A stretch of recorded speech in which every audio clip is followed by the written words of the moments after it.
Hi everybody, my name's Greg and welcome to Goodbye Gluten, where saying goodbye to gluten does not mean saying goodbye to great food and great taste.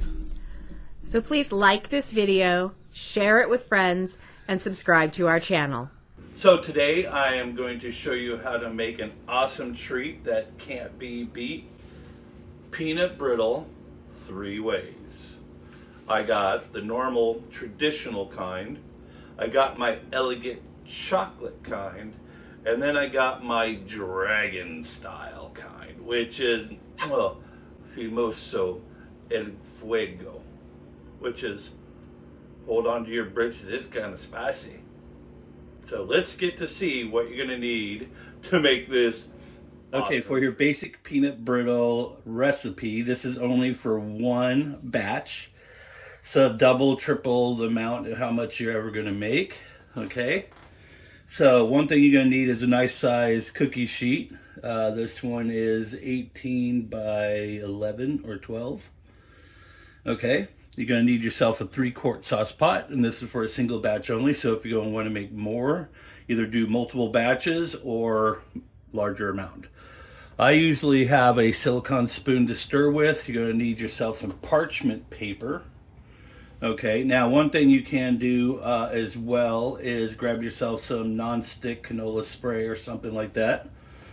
Okay, and that will make sure that your stuff doesn't stick at all. Okay, but it will leave kind of like a slightly oil residue on one side. Okay, so you're going to need 2 cups of sugar. Okay, about a cup to cup and a half of peanuts. If you love thick peanuts everywhere, go ahead and throw up to 2 cups. Okay, you're going to need 2 tablespoons of butter. You can use non-dairy butter if you want. Half a cup of water. 1 cup of corn syrup. Caro is one of the best in the land. About a teaspoon and a half to 2 teaspoons of vanilla extract, and a teaspoon and a half of baking soda. Most important, a candy thermometer. You could get the kind that have the little mercury in them. Those ones are actually pretty good because you'll be able to see it rising up. These kind are digital, so you have to kind of constantly tap it every like 30 seconds to see what the temperature is. For the chocolate peanut brittle, so I call them like Reese's cup brittle because it's like Reese's Pieces, or you know, the peanut butter cups. Use about a 1/4 cup to a 1/2 cup of Hershey's Coco. If you really like that dark flavor and a lot of really powerful cocoa, you know, go use about a 1/2 cup. Okay, for my famous dragon style, you're going to want about a teaspoon to 2 teaspoons of ground ginger. And depending on your heat level, because the sugar will kill off a lot of the heat, I use Melinda's ghost pepper hot sauce, which is really good. It's gluten-free. And I'll put about 3 to 4 tablespoons in this, and that will make it like somewhat hot, you know, to your mouth. But it builds up the more and more you eat. If you like it really spicy, go ahead and throw up to about 6 to 7 tablespoons. If you don't like it super spicy, just do 1 to 2, and you'll get a little bit of heat.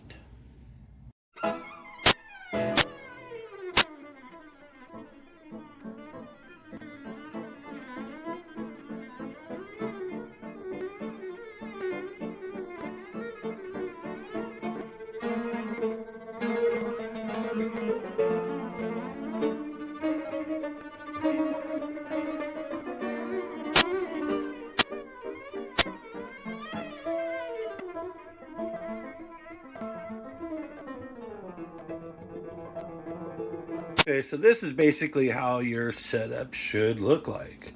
You got your 3 main ingredients right there that are going to go in first, then your nuts, and then these 3 at the end. And then of course your pot.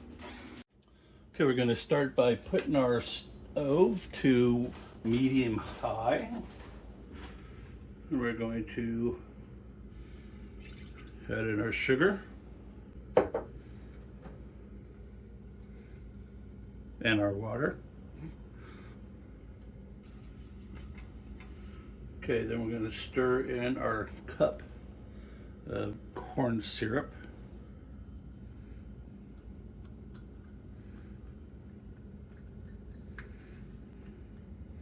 Although these little bowls are exactly 1 cup.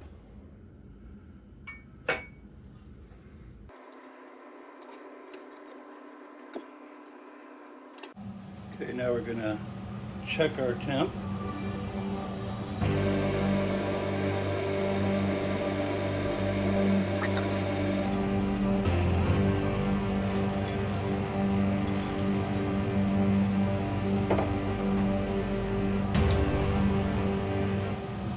Add in our peanuts.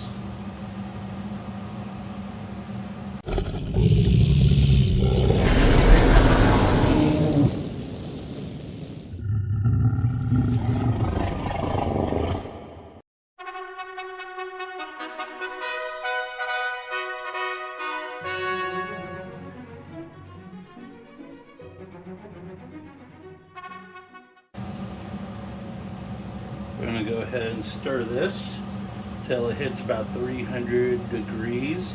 And that only took 5 minutes for it to come to a temp. So this will take about another 3 to 4 minutes, and I'm just going to gently stir. We're going to add in our butter.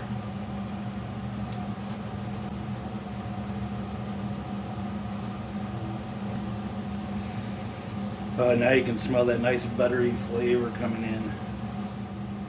Okay, this is holding steady at 230. I'm going to just let it boil for a little bit. Okay, as you see, where it's getting pretty close, it's changing really good color. And you see how it's kind of getting opaque, and it's just getting kind of like milky looking. Okay, so that means we're getting pretty close. Now, if you add a little bit extra butter, that will darken up the recipe or your brittle up a little bit more. And also using just brown sugar, like go half normal sugar, half brown sugar.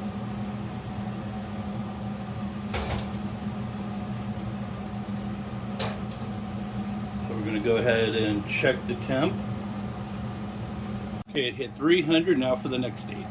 Okay, it has been 300 degrees, so I'm going to add in our vanilla first. I'm going to stir that in. If you notice the drastic change, okay, now I'm going to add the baking soda in there, and you can see it start foaming up pretty good.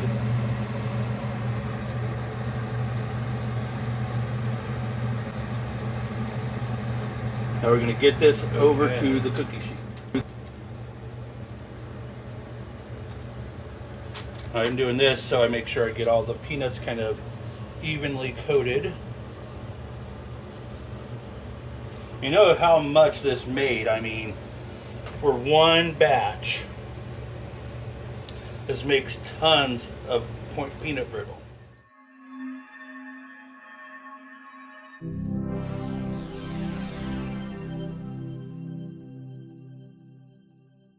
Okay, yeah, see how quickly that just forms back into a nice glossy state? You want to make sure that your peanuts were evenly distributed throughout your thing. One thing you could do is take half your peanuts and cook them in the mixture and then sprinkle the rest onto the parchment. That works really good. Now you're going to let it sit and cool for about 30 minutes, unless you're like winter time and just stick them out in your garage for about 10 minutes. So, as you've been hearing, me and my wife are gagging a little bit.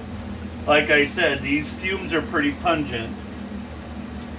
So make sure if you have dogs, get them out of the kitchen before you do this.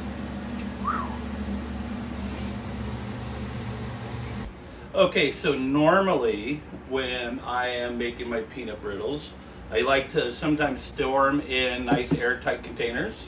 You know, that way people can chomp on them. You know, they'll last about, well, in this house, probably about a week. I mean, once the kids start digging into them, you know, it goes crazy, especially the chocolate version. Oh my gosh. Okay, but if you're going to gift them out, you can do, you know, a nice paper plate wrapped with plastic. But a lot of times what I'll do because my sons have, you know, big group of friends, I just basically, you know, put them in Ziploc baggies and label them accordingly. Since I'm doing 3 versions this map, or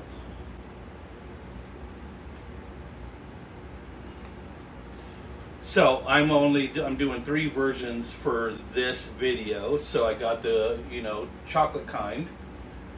Okay. I got the normal kind. Then I got El Fuego, and a lot of times people have no idea what El Fuego means. You're right, spicy. Okay, this is the cool part about the peanut brittle. As you notice, it peels off pretty easy, all right? Snaps apart. And the cool thing about this stuff is you can break them up really fine, and then, you know, if you like to make donuts or something like that, go ahead and glaze them with them. Okay, our chocolate is cooled off, and I mean, it's machine. This is one called like that. Breaks them off into nice big chunks for you.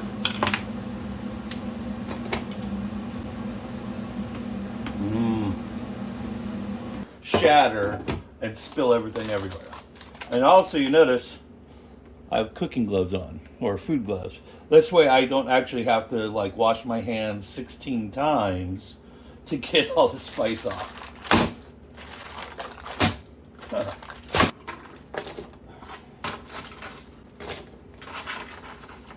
Now my son's told me that his friends eat hot sauce, like super hot sauce on just chips, right? So I'm curious on how well this is going to handle.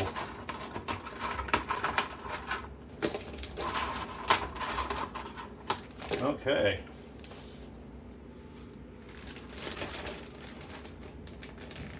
This will go for another place. So El Fuego is done. So that's uno, dos, and tres.